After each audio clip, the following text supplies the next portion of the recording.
Labrīt. Good morning, ladies and gentlemen. I'm really glad that we can kick off 2020 very energetically with citizens' dialogue. Citizens' dialogue that is organized by us and with participation of Vice President Šuica. So as you see, we kick off also citizens' dialogues of the new European Commission led by Ursula von der Leyen. I'm really glad about that. I should mention one specific issue which I wanted to address to you today in the very opening. Is this, as you know, many of you, very special day, not very special day, but very special week that we commemorate 29 years ago. Barricades, when people went out in the streets just next door here and fought for independence of Latvia and also return of Latvia to Europe. And I think this debate is also very timely for this, that we should continue fighting for Europe, we should continue fighting for democracy. So I'm really glad that we can start this debate today here in very good audience and also excellent speakers. Edis, I give floor to you to kick off it. Thank you. Thank you very much. Andris? I'm delighted to greet all of you here for the Citizens' Dialogue. Warm welcome to those of you who are watching us on the live stream and will be getting in touch via the social media. Particularly warm welcome to all of you present here. You have packed this room. We are glad to see such an interest for this event. Thanks for coming. My compliments also to the European Commission representation in Riga, and my compliments to the new European Commission, which seems to be very keen on continuing this fine tradition of citizens' dialogue. Citizens' dialogue is an event, is a platform that gives an opportunity to policymakers at various levels, but also business people, academics, experts, NGOs, active citizens to get together and to talk and to have a conversation about important topics. And that hopefully is what we're going to do today as well. So remember the title of all of this, right? Dialogue. This is not someone's monologue. This is intended to be a dialogue, and please use the opportunity. Don't just rely on me to get this thing done. We have two persons here on stage. One of them doesn't need much of an introduction in this local audience, Vita and Tērauda, chair of the European Affairs Committee of the Latvian Parliament. But in a little more detail, let me introduce our guest today, Dubravka Šuica. She is the European Commission Vice President for Democracy and Demography. I'm wondering, is there a sort of short way to demo sort of a position? Okay, we'll get to that. She's a teacher by training, a teacher of English and German, as I understand. Yes, we'll stick to English today.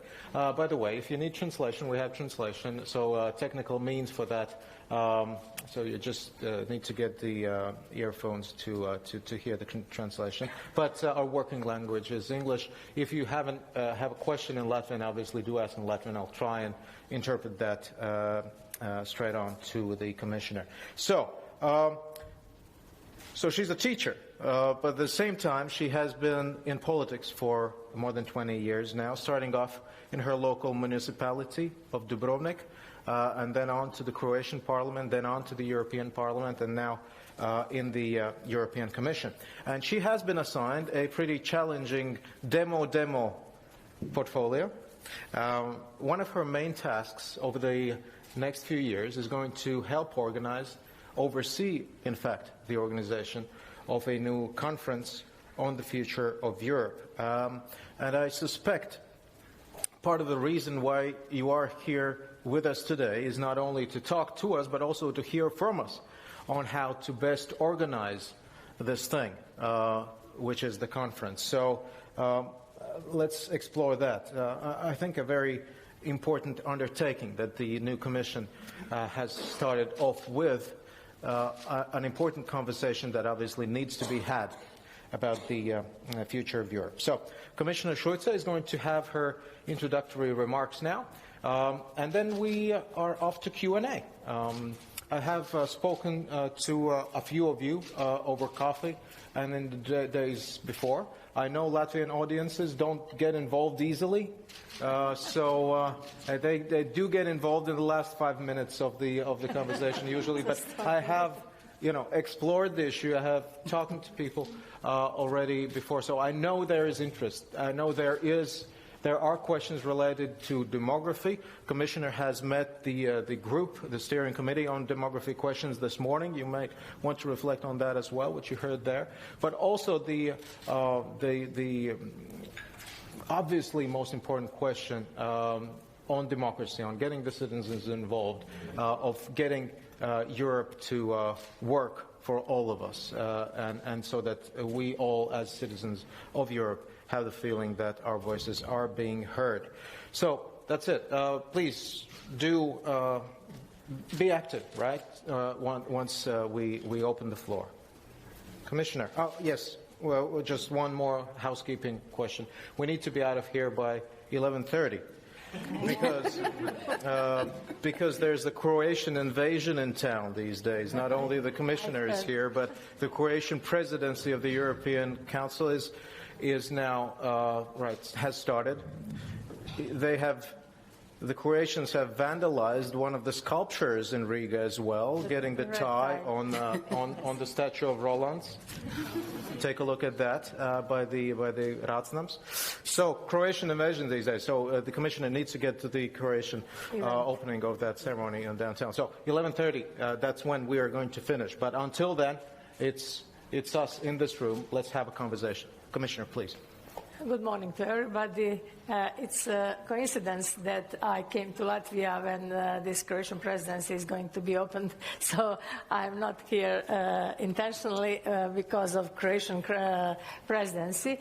So thank you for coming to this event. This is my third time to Riga, but in this capacity first time.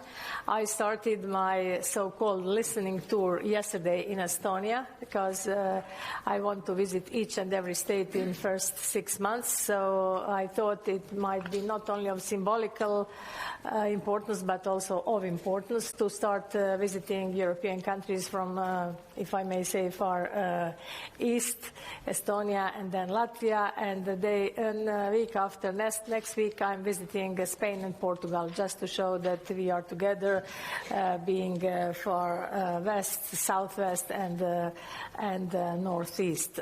Sure. By the way, we prefer to be known as the far north. Far north. Sorry. I might understand the reasons and the background. Right. It is also a coincidence that that I come from Croatia and I'm assigned this portfolio, Democracy and Demography, and that Croatian presidency started on 1st of January this year. So it is really a coincidence, and one coincidence more is that Croatian presidency put high on the agenda of our priorities, European priorities, demography. I know that demography is a challenge and a problem also here in this part of Europe, as well as in some other countries, and I will try to do something in order to propose the measures. But at the moment, if I may go immediately straight to the point, we are in the procedure of doing mapping all over Europe in all 27 countries to see what is the state of play in each and every European country, and then this will be the basis for us to act later on to see what set of measures can be proposed to the member states. Of course, you know that demography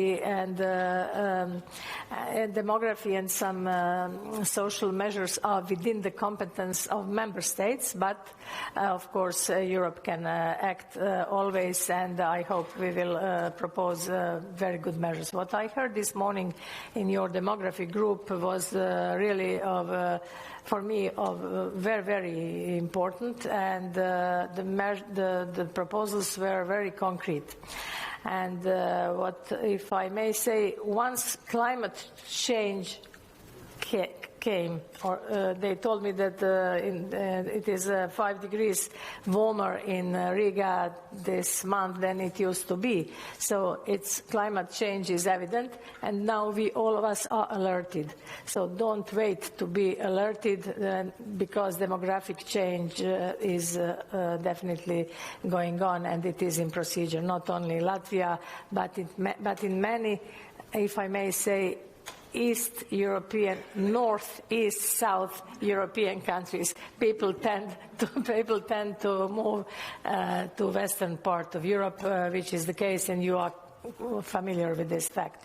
So we will see what can we do in this respect. When you ask me about the bond or connection between demography and democracy, some of them, even in European Parliament, during hearing, they started asking me what is the connection, how come? But there is a connection, as you might know.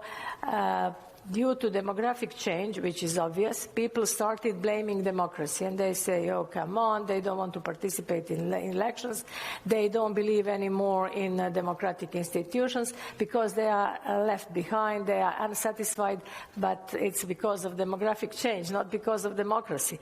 And why is demographic change happening? We can talk about economic reasons, but we can also talk about for freedoms, which all of us were striving for, freedom of, all for freedom, so especially freedom of movement, and especially for us who are a little bit older, we remember what for us meant at that time freedom of movement. You in Latvia know this better than me. So young people can travel, they can use Erasmus+, they can study at any university, people can work without working license all over Europe. We are single market, so all of you know what's going on. So why don't gain new skills, new knowledge, and good education, excellent education, and come back to Latvia and to Riga and to invest the knowledge, if I may say so, here.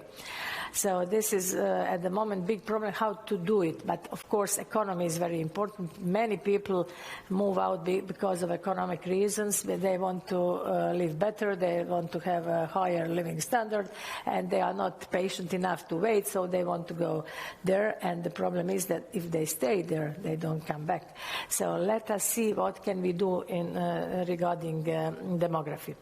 When you mention conference on the future of Europe, this is very important part of my portfolio.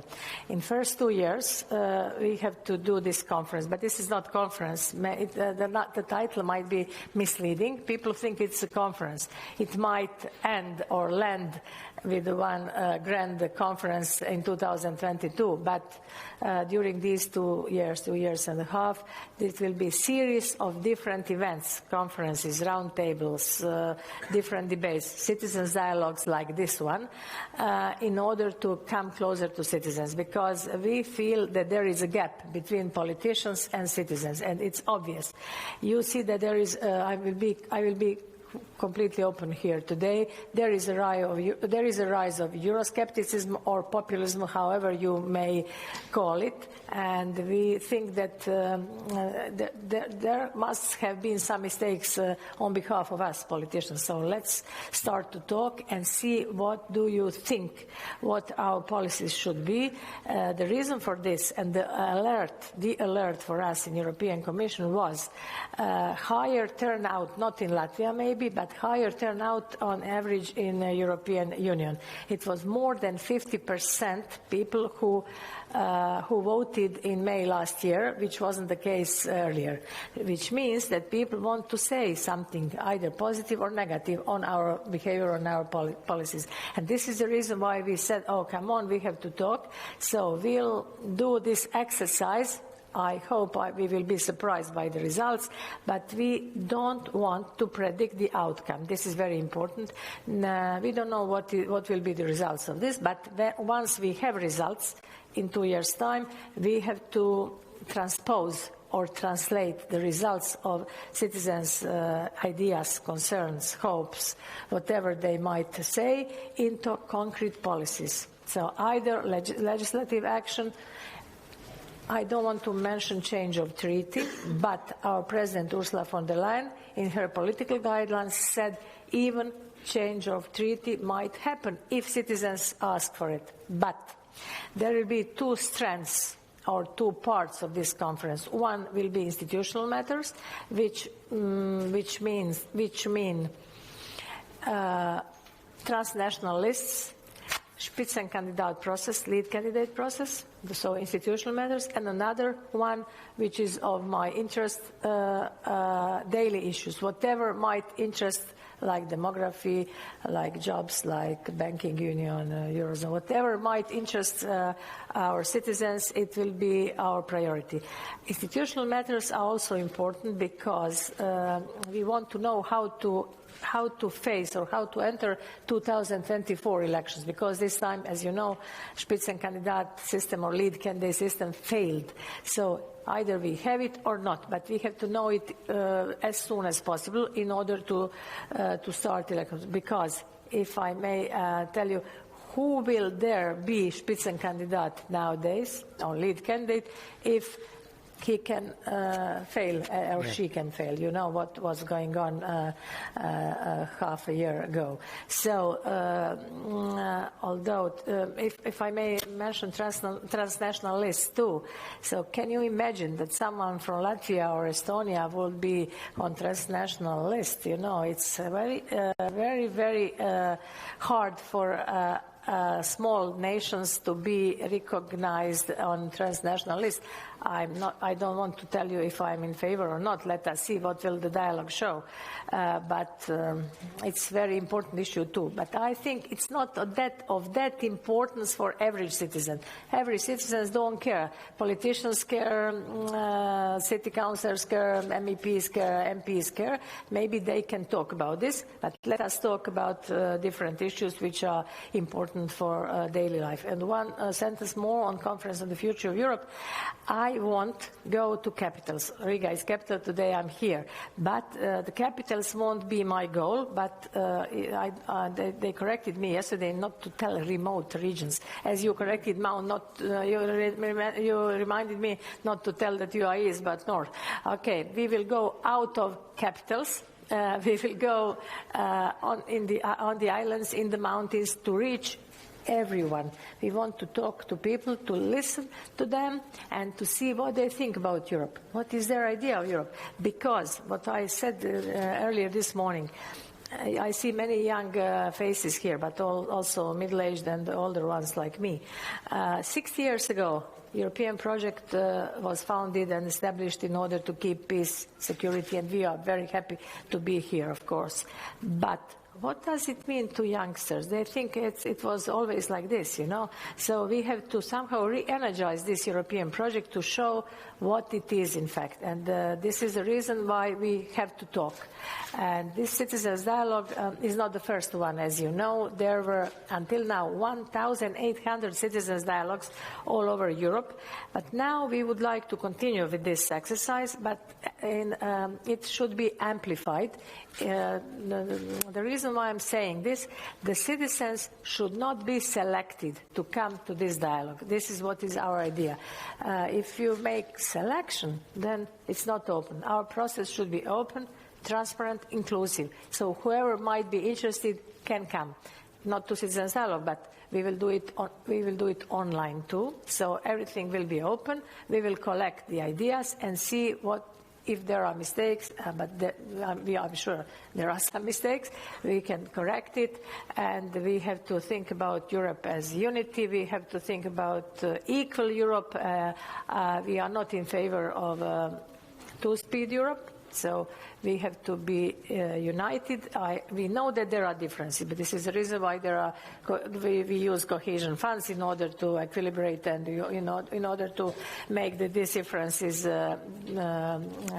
smaller. But two-speed Europe is not my choice, if I may say.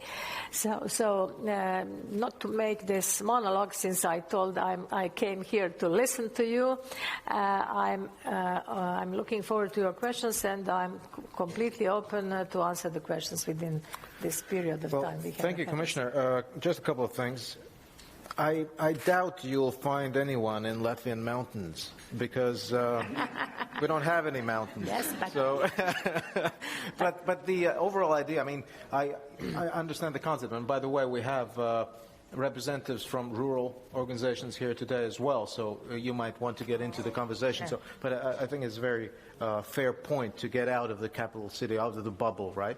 That can be a part of that conversation there today as well. So about the Conference for the Future of Europe. Currently, we're in a stage when we're having not only a conversation about the substance of what needs to be, done differently in Europe, but also about how to do it, right? How to organize this consultative mechanism, right?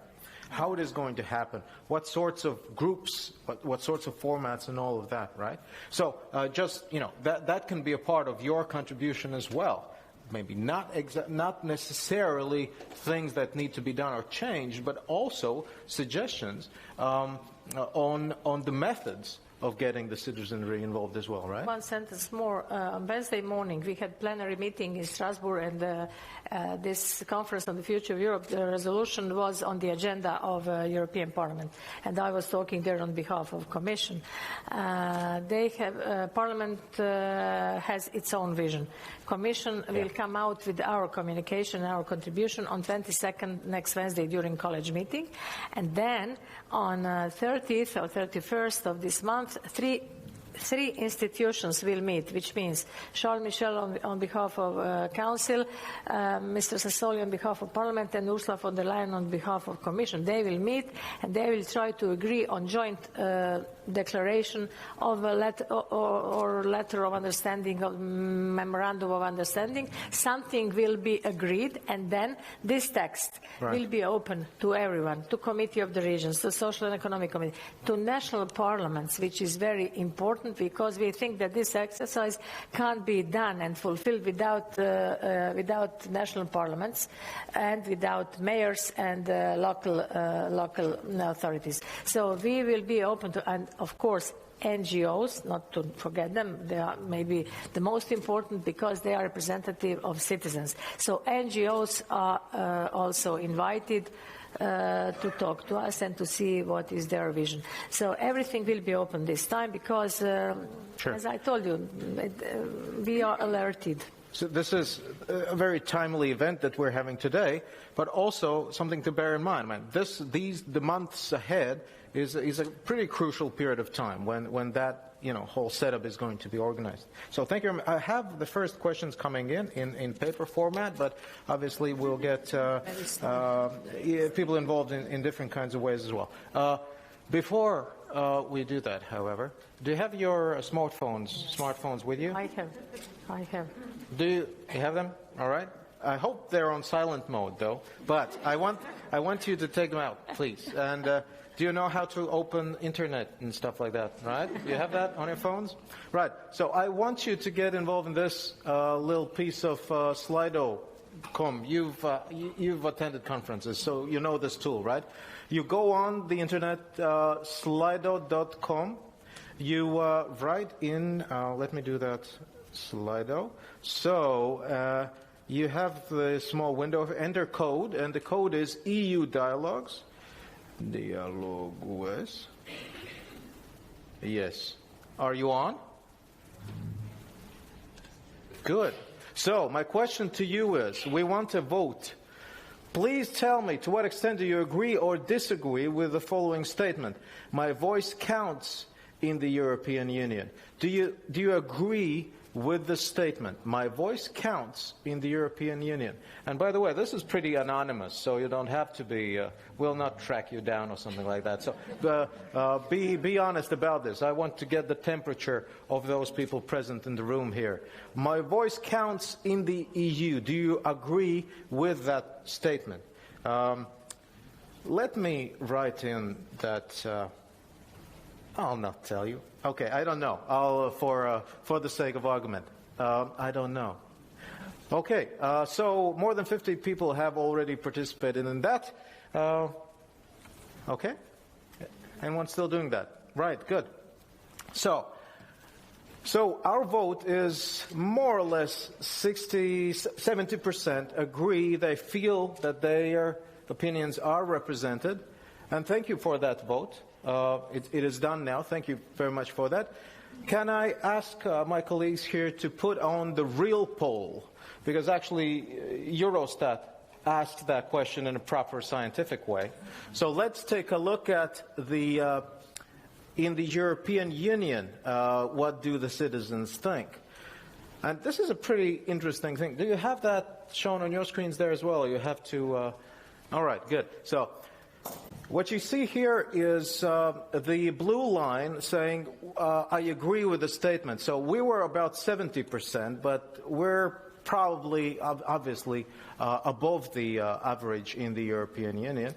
But curiously, there has been a dip recently in that feeling that Europe works for me and hears what I have to say in the European Union, right? So that's pretty interesting.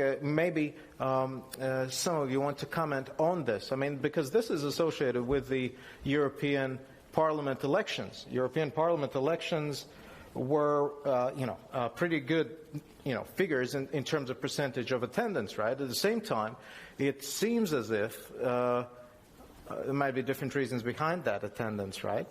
And another chart, just one more. Here are the, those were European average numbers, and now the numbers for each country. So you see the Latvian rate is not so good. So total disagree with the statement that my voice is being heard, about 62%. Croatian numbers, by the way, are exactly the opposite. So I don't know why that is. Don't have an explanation for that. Right. Can you comment very quickly on this? I mean, is there, to what I don't know. Can you give me metrics? How much in your, term of office, how much do you want that changed to me? We will try to do it. Yeah. I mean, this is dangerous, obviously, to have metrics on I think this. Croatia is a special case because we are the youngest country, only 6.5 years, and we started using funding, and we are building bridges, infrastructure, so on. So people can see concrete benefits from European Union. And in Latvia, you are already accustomed to it, maybe. And I don't know what was the political situation here. Maybe it has to do something with this. I really like this poll, though, because Estonians are behind us. Well, one of the few polls in the world that show that. Please. If I could go one step further than this and talk about Latvia, because it looks bad, doesn't it? 32. But it's actually good, because the year before that, it was only 26. All right. In Latvia, the trend is up. Coming from a low base and well below the EU average, but the trend is up. And in my opening remarks, I'd like to talk a little bit about what kinds of things with civic engagement are happening in Latvia that could perhaps be used or scaled up. I think often when you want to look at a problem like civic engagement, it is wise to look not at the places where the numbers are good, but at the places where the numbers are bad, because that's the place where there is drive and innovation to make change. In the early 90s, looking at a former colleague of mine here, Latvian civil society was looking at illegitimate money flows in political life. We did not look to our wonderful neighbors in the Nordic countries about how to fix it. We drew inspiration from civil society in Latin America looking at drug money in politics. And those activities that they were doing, we customized for Latvia, and over 20 years we are now in, I would say, an amazingly different position than we were 20 years ago. So that's maybe a story about how civic engagement is developing here in Latvia. We have a number of, I think, success stories that could have positive contributions to make at a European level. And I'd like to talk about individual engagement. There's a lot of bringing together people and conferences and the big overarching framework of how we're going to do it at a European level. But I think ultimately these numbers are about how an individual feels in the process and whether we can engage the individual citizen in a way that gives him or her confidence that their engagement is actually fruitful. We have a long-standing digital engagement tool here in Latvia called My Voice. And looking at the success in Latvia, we think it could have good effects elsewhere, in Europe, perhaps Europe-wide. And this is a tool that lets an individual make a proposal to their fellow citizens, gather signatures, and ensure that this proposal gets put on the parliamentary agenda. Since 2011, this tool has been online. 52 initiatives have reached the threshold for parliamentary debate, and of those 52, 31 have resulted in legislative change. This is empowering for people, that they can see that their idea gets listened to by other citizens, the snowball gathers, and Parliament discusses it and actually makes a change. One of those changes has actually been a constitutional change.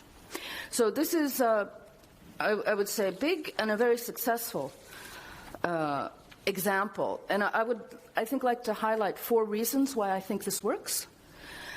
First of all, it's community-driven. It's run by an NGO. Micro-donations and fundraising support it. It doesn't mean that there's not grants, sponsorship, and investment necessary, but that's for new tools, new applications, pursuing artificial intelligence applications, know-how export. The process is embedded in parliamentary procedures.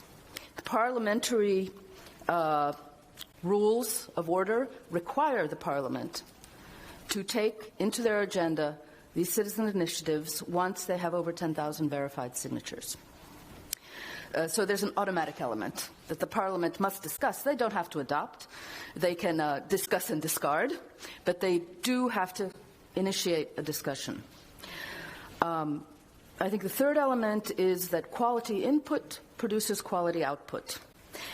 The initiatives, when a citizen is proposing something, there is assistance. There's pre-screening to make sure we don't have fake news trolling. There's assistance in designing the initiative to make sure that it's actually something that can be addressed by Parliament if the path is through Parliament.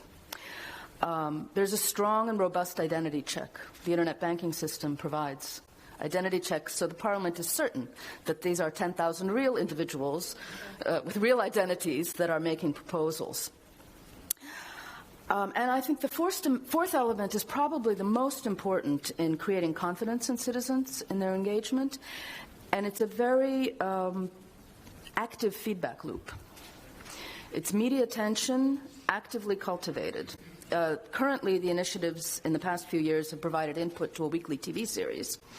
But before that, and in addition to this, everybody that engages gets information about what is happening. If you sign an initiative, you get updates. Where is it? How many signatures are we at? It has entered Parliament. This is what Parliament is doing. This is what's happening. This is how it's moving. Parliament is discussing it. They changed it a little, but it's moving forward. And success, once you get success, is actively communicated and celebrated, not only in a public fora, but back to the individual that actually signed on to this. And I think this very robust feedback loop is something that is the key to success. And he's tapping me, so I would just say participation, in the future needs to be individual, and digital offers the opportunity for this. And there's the element of feedback as well, which is very important. One provocative question. I think I need to open the floor to many provocative questions. Only replica. We know that there is a clash between representative and direct democracy. So how do MPs or MEPs feel since they are directly elected?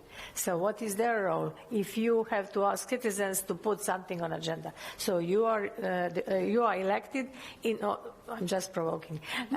You are electing in order to represent the citizens and to fulfill their wishes. This is the reason why they elected you, not someone else from other party. So why do they need to put this on agenda through these 10,000 signatures and not having you? Is this the problem which I mentioned at the beginning, that there is a gap between us and citizens, you know? I'm just... They elect me every 4 years, but this is a method for talking to me over the course of these 4 years about what precisely it is that citizens expect from me. And it's also a way to, one could say, force your representative into action. Very good. Very good. And there is also,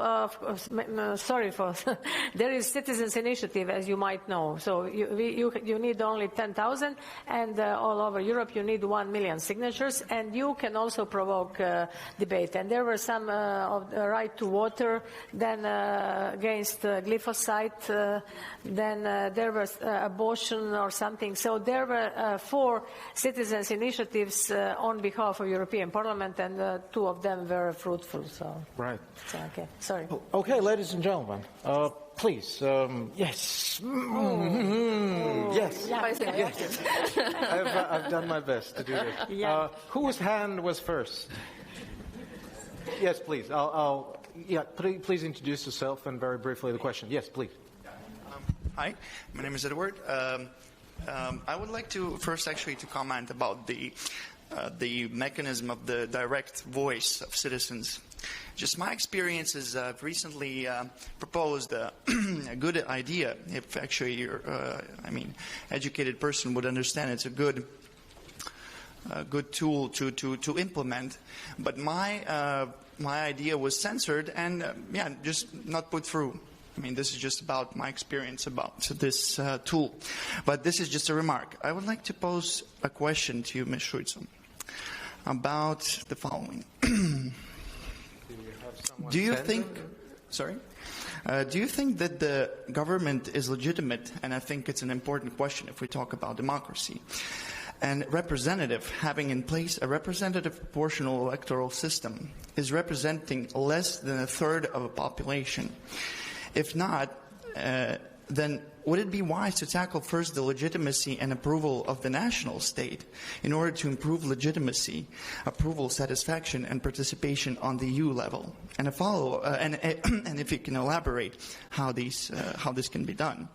And a follow-up question, do you think that it is adequate if a party that has almost no approval and has barely passed the threshold of a voting barrier, I'm talking about the New Unity, that have kept the most important powerful seats in the parliament, namely the seat of the Prime Minister and the Minister of Foreign Affairs. I'm sorry, you have to wrap that question up. This is quite straightforward, right? And finally, if I may, what tips and advice would you give me as a re-immigrant that has graduated from university in the Netherlands and speaks 4 languages on how to combat discrimination and patronage system in this state? Thank you.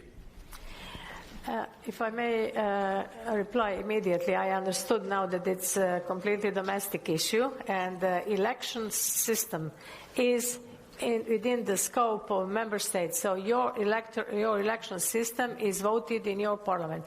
It has nothing to do with the European Union. We cannot.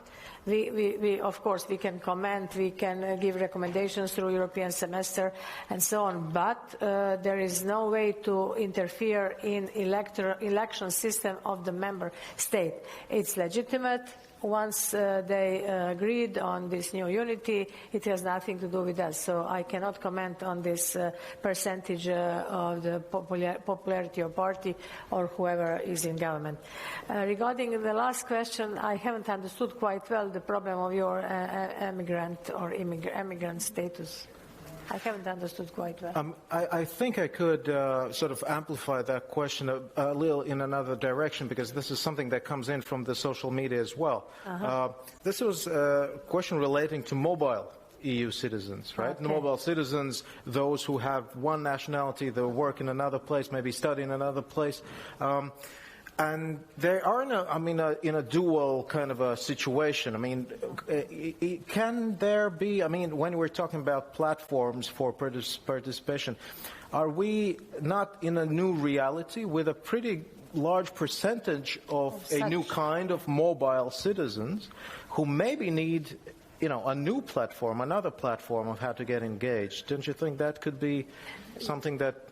Definitely, this is new, and this should be debated, if possible, within the Conference on the Future of Europe. This could be put on agenda as one of the topics. When I was talking about Conference on the Future of Europe, we were talking about methodology, scope, going to remote regions, but I haven't spoken about the topics and what will be the content.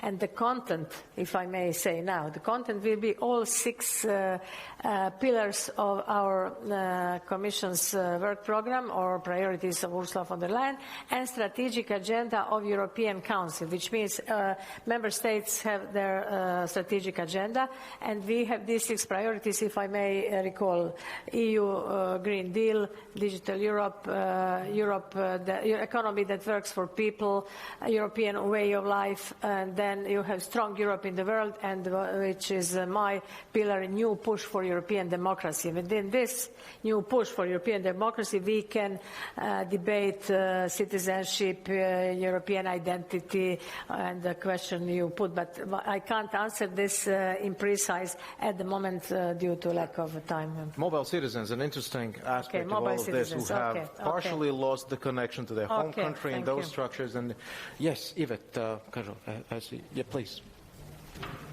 If we can keep this very brief. Hello, my name is Vita. I'm from Center for Public Policy Providence, which is a think tank based in Latvia. And I wanted to ask you to make sure that I understand your point correctly about the Conference on the Future of Europe regarding the engagement of citizens. Do I understand correctly that basically you believe that if you organize different events and make them open and don't really specifically invite people to come, then they would come? Because my fear is that in this case, what we will see as a result of these discussions is exactly what we saw just now during this poll that you organized, namely only the people who are not really representative of the society as a whole, who are already very Euro-optimistic, would arrive. And in the case of Latvia, we had several ways how we try to tackle this problem. For example, my organization organized the conversations on Europe in the budget supermarkets across Latvia. Then during the dialogues on Europe, some other organizations, local ones, tried to reach citizens, disenfranchised citizens across Latvia. And then I saw in France how you can even select people randomly and pay them for their participation so that all kinds of voices are heard. So I wanted to make sure that I understand you correctly, and how do you plan to engage those disenfranchised citizens that are usually not part of the conversation? This was my idea, what I said, but as I said, the joint declaration among these 3 institutions, and later on among others, will say what is the final proposal. But my proposal will be to be completely inclusive, open and transparent, which is also Commission's proposal. But let us see what will be, how will be this finalized in the end. But I think we have to let everyone come and say. This is the reason why we are organizing this.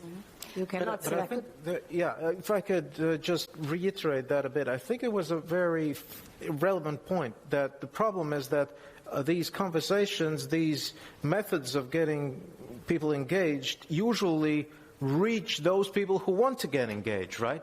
But it's difficult, and maybe we need to think much more carefully about reaching those people who probably don't want to be reached, who are apathic, who are apolitical. But this is the reason why we go to the islands, right, not to the mountains. If I could comment on Vita's point, I think there is a difference in potential result if you open the doors and say, everyone come, or if you walk to somebody's home, knock on the door and say, what do you think?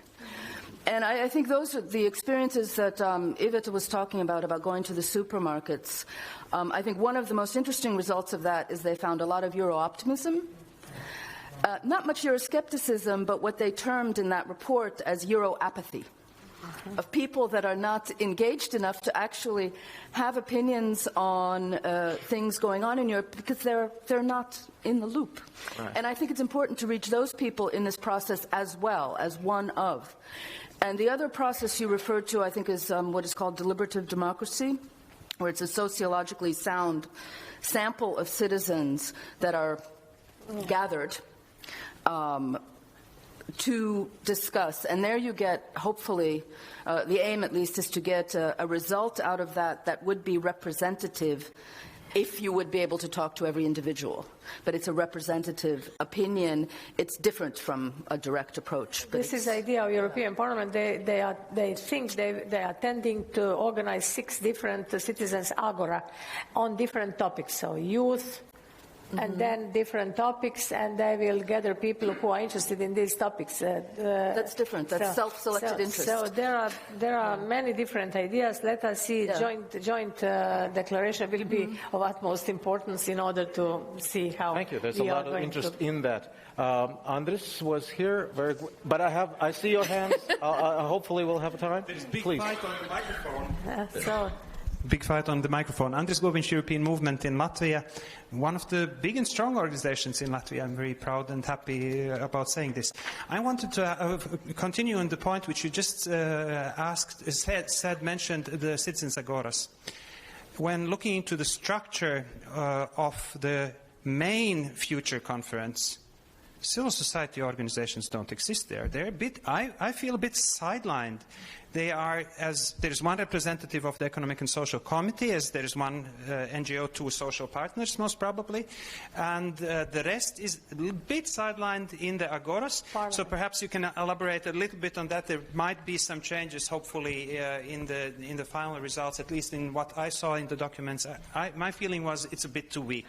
And the second point, which I think is crucial, and Latvia is a superpower of participation tools and methods, as already Vita mentioned.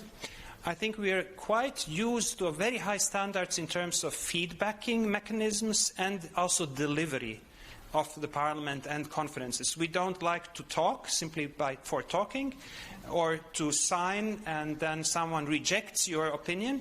We are used that we want and demand, and we have some techniques how to force our politicians to listen to us.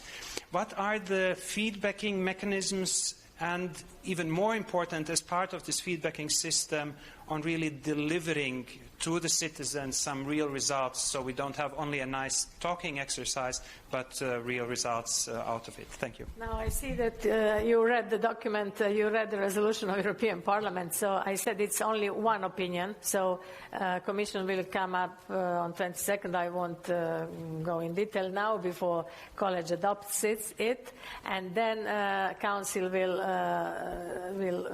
Michel will talk on behalf of 27 states, and then this will be the basis for adopting the methods and technology. And I may say the conference already started, but it hasn't started yet because it will be launched, so far as I will be insisting, on 9th of May, Day of Europe. This is also symbolic, but I may somehow treat this dialogue as pre-conference. Okay, so thank you for your contribution. As I said, I came here to listen and to try to implement all what you are saying. Sure. Okay, thank you. And feedback, of course, without feedbacking, this exercise it's better not to start the exercise. So feedback is the most important. This is what the citizens, you, all of us, expect. So feedback is very important. We will see how to implement. This is what, if you read my mission letter, what I was assigned from Ursula von der Leyen, she said, in 2 years' time, come back and implement and translate, transpose all what you heard in concrete policies, even change of treaty, but I don't want to start this conversation here because we don't have enough time. Ladies and gentlemen, very briefly, all right? Eva Moritz, I'm director of Conversation Festival Lampa, which is a national level democracy festival in Latvia, also a civil society-led initiative. My question concerns funding for civil society organizations, and you may be aware of a wide European initiative of European NGOs advocating for European values instrument. And currently, from what I have heard, the Commission's initiative is actually to expand the priorities of such instruments, but to provide for a very little funding for that. And civil society in the EU is currently lobbying, along with the European Parliament, to increase that funding to up to 1.8 billion euros. So my question to you as a Commissioner for Democracy, how do you see your role in advocating for and supporting funding for civil society organizations and as a completely indispensable element of democracy and European democracy? Thank you. Thank you. Before the Commissioner answers, I would like to ask to the protocol people, can we have 5 more minutes? 11:35 we'll finish? Good. Okay, good. Okay, thank you for this question. Without funding, NGOs won't exist at all. So I'm completely in favor of your question and your suggestion. But you know what? The key problem is Brexit and UK. You know, they are leaving, and MFF is now in the procedure of multi-annual financial framework, is in the procedure of establishing. I'm not sure if Croatian presidency will finish this, but I will try to opt for this because it is very important for my portfolio, of course, but for whole Europe. So I understood what you are saying. Parliament was always in favor, so we will try to do our best. I cannot answer you. It will be 8.9 billion, okay? All right. Yes, 2 hands over there, please. Yeah. But... Labdien! Agita Hauk, Latvijas Zemnieku federācija. Man ir tāds jautājums, vai Eiropas komisijas dienas kārtībā ir tieši jautājums par laukiem, par lauku apdzīvotību un darba vietām laukos, un ne tikai kā darba ņēmējiem, bet tieši par zemniekiem, maziem vidējiem zemniekiem, kas ir lauku pamats, un vai varbūt ir jautājums par to, ka lauki ir jāatbrīvo no ļaudīm. Okay, so the question was whether on the European Commission priority list there is the question about rural demography. I mean, there was a provocative bit in the end saying that maybe someone wants to get rid of the people on the countryside. This means that this citizens' dialogue is too short to answer. So one of my tasks, according to my mission letter, is long-term strategy for rural areas. And this is very, very important. We are just about to start doing this. So rural areas are very important. We are trying to see what are the best methods, how to keep people stay there or how to return people. All of us know that the life is better if you are in the country, if you are in the village, the air is fresher, everything is better. But we lack infrastructure. When we talk about infrastructure, we don't mean only sewage, waterways, but of course we need buses, we need transport, we need connectivity, but digital infrastructure. I know that you are very good here in this part of Europe, but still we need digital infrastructure in order to make people work from home. What is the case in Finland? As you know, 40% of jobs can be done from their homes due to digital infrastructure. One of the Jean-Claude Juncker, who was previous Commission President, told in one state of one of his speeches, I don't know, 2 years ago, he said, each and every village in the European Union will have broadband internet and Wi-Fi, which is not the case. So we have to establish infrastructure in order to make life in these areas feasible.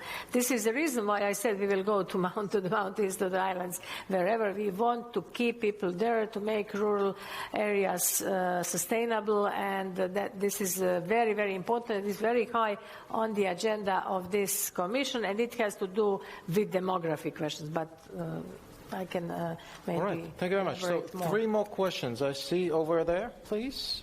Over here, please. Okay, please, go on. And then there's... Okay, 4. You, and you. All right? Very briefly. Hello, I'm Anita Saļicka, the director of Umbrella Organization for Rural Development, Latvian Rural Forum.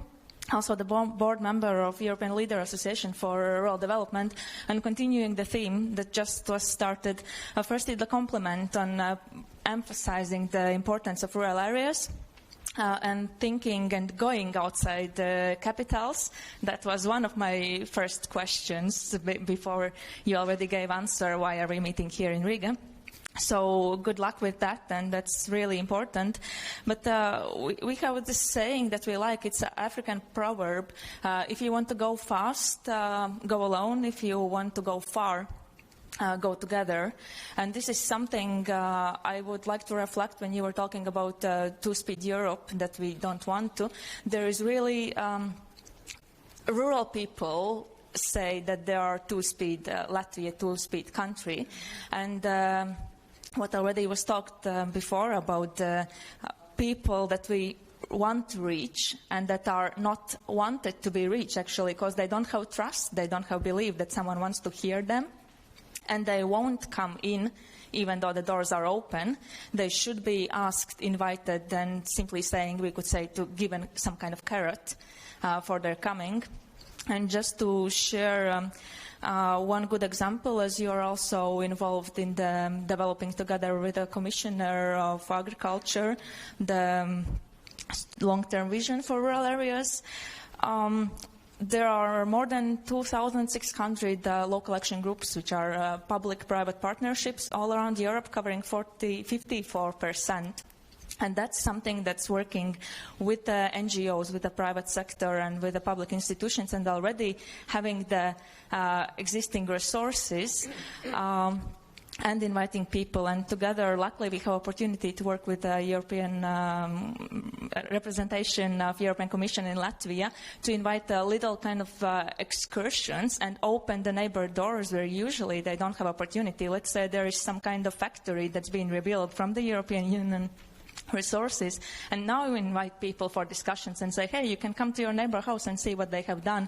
And that's kind of their curiosity is driving them, and then we can start talking about Europe. So what I would like to invite you to not just go rural and not just go outside the European Union and online, but really to build on existing and long-term sustainable resources, structures, and to make the trust, because the online tools are great, but online tools are working with those that know how to use them, and they are not providing feedback for those that are not seeking for it. Well, thank you very much. I think there was a thoughtful remark. It doesn't necessarily demand an answer, right? It was a reflection, something to think about. Or do you want to? I want to only one sentence. Commission, we don't want anyone to feel left behind. So this is the reason why we have these rural areas high on the agenda, and this is the reason why cohesion policy is very important. And there is a struggle now among member states how to finance this cohesion policy, because the richer states think they don't need to invest that much, and younger and new member states think we still need cohesion policy, which is connected with rural development, and you mentioned agriculture, and we will do our best in order to, this is the reason why this portfolio, if I may come to the beginning, why this portfolio is established. In fact, demography has to do with this, so let's try to do together, and thank you for this invitation. Look, I'll tell you what, I'm going to be punished if we're taking too long here. So I'm going to gather just 3 of those questions, like one after another, and then you can conclude. Okay. Garila kungs. Vitalis Garilis, Employers Confederation of Latvia President. You see, we need global Europe. We need strong Europe with open economic and civil society. But we need very strong European leader which very well understand what is the organized civil society role in this time, in this development process of European Union, because we have seen many times when the new European cycle sometimes showed to us, politician doesn't good understand what is the role of organized civil society. And for us it's headache all time, this new political cycle to explain what you should to do. But for European Union, very important, the Commission, very important to near future, this complete economic monetary union. It's our health and wealth. But we need banking union. We need capital market union. Where financial resources availability. We need strong euro. We need all our member states should join Eurozone. Other case, how we can be strong globally? Because why we need the strong European leader? Thank you very much. And I think this is and welcome to Latvia, and all the best you till this time. most of what you said, I think Commissioner Šuica will relate to Commissioner Dombrovskis. Have you heard of Commissioner Dombrovskis? Please. Not only. That's right. So, two more quick remarks and questions, please. Yes. I just would like to pay attention to silenced voices. And for example, if you look at European Union, most of the victims of human trafficking are citizens of European Union. So there is enormous level of violence against women. So these are people that in a way are excluded, or they have limited access to participatory approach, and their voices are not taken in account. And therefore it's my question, what are you going to do, and are you going to work for gender equality action plan, or are you do you see there is a need for a new directive against sexual exploitation? And also, what kind of measures are you going to take to strengthen possibility for all EU countries to ratify European Convention against Violence Against Women and domestic violence? And the last concluding one. People here in the first row are showing something like this. I don't know what it means, but I hope I will be short. Thank you for last possibility to ask the question. My question is regarding about democracy, strengthening democracy. So.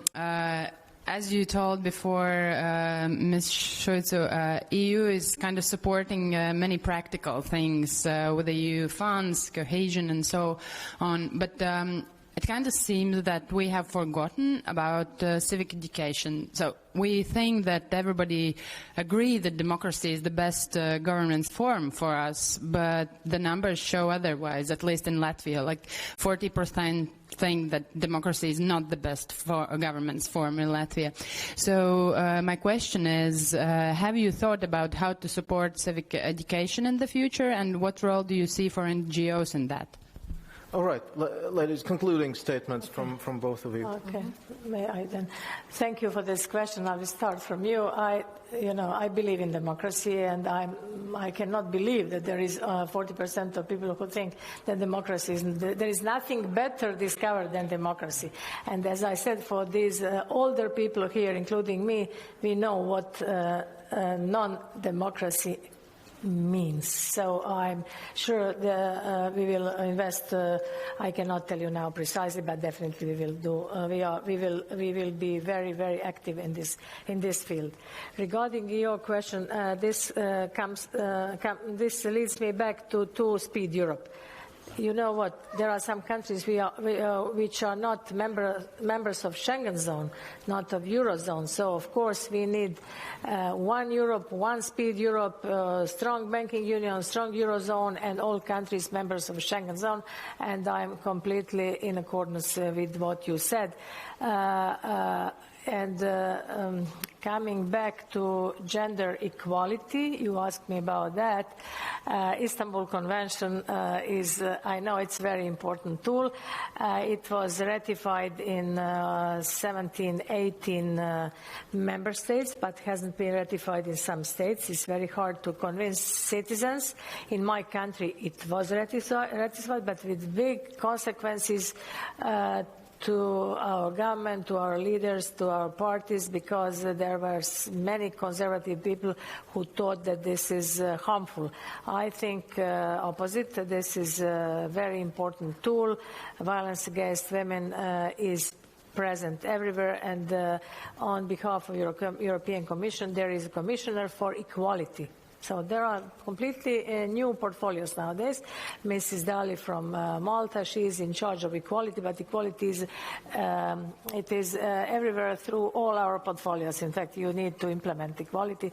So we will don't doubt on our approach, don't doubt on our gender balanced commission, because you know that Ursula von der Leyen wanted half of the coalition to be women, and she almost reached this goal. So we will think about this, not only women but also our male colleagues. Regarding rural area, once again, I didn't want to mention Just Transition Fund, because it will be the topic for the whole citizens' dialogue. Your colleague, your compatriot, and my dear colleague, Executive Vice President of the Commission, Dombrovskis, your previous Prime Minister, he is in charge of this, together with Commissioner Hahn, and I'm sure there will be enough space for rural areas, for coal mining areas, for peat mining areas. So I hope we will transform our Europe, and in 2050 it will be climate neutral and CO2 neutral, and I'm looking forward to Latvia to be a member of it. I want to thank you for the opportunity to talk to you, to see you in person, face to face, but online will be open all the time, so we can exchange our views, and we can continue this dialogue. Thank you once again.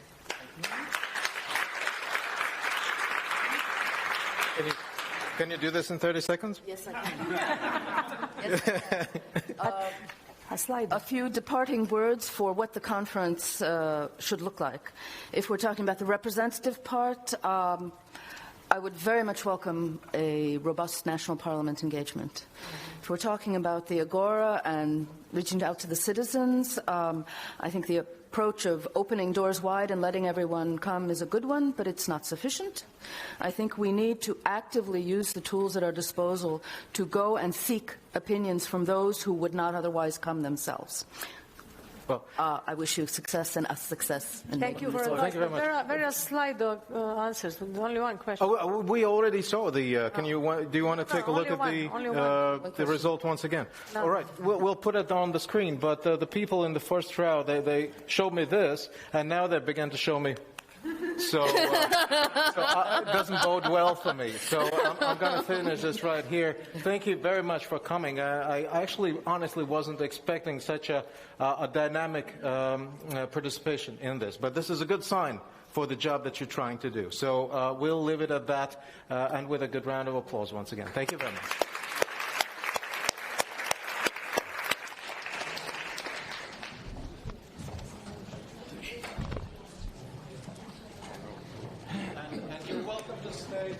Coffee and conversation, so please. Yeah.